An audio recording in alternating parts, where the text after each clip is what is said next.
ہمارے دکھ سکھ سب کھانے سے ہی جڑے ہوئے.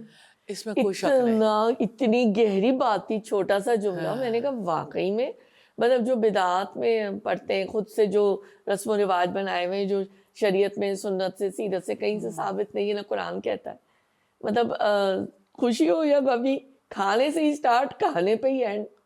یہاں تک کہ خدا نہ غم بھی ہو تو اس میں بھی کوئی میٹھا رکھا ہوا ہوتا ہے. لوگوں مجھے اتنی حیرت ہوتی ہے نا, جس کی کوئی حد نہیں ہے, اور بس وہ انجوائمنٹ ہے ایک چل رہا ہے. میں ایک بات آپ سے پوچھنا چاہوں گی کہ جو یہ مشہور ہے, یہ کہاں تک اس کی سند حدیث میں ملتی ہے کہ اگر شوہر تمہارا بہت غصے والا ظالم ہے تو تم زبان پہ جو ہے وہ چکھ سکتی ہو, یہ چکھ سکتی ہیں خواتین نمک وغیرہ مرچ, کیونکہ بہت غصے والا ہے وہ.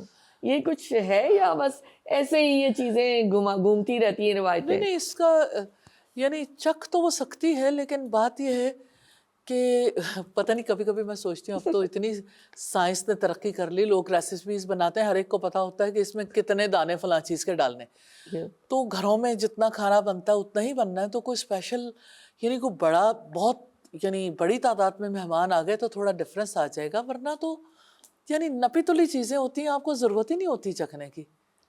تو چکھتا تو وہ ہے جو یعنی انٹرینڈ ہے.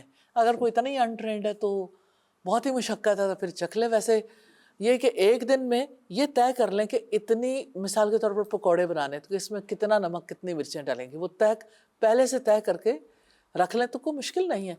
ریسیپیز تو اب ایسے ہی ہوتی ہیں کہ آپ کسی چیز میں کتنی کوانٹٹی لوگ ہیں اور اس میں کتنی چیزیں ایڈ کرنی ہیں آپ نے.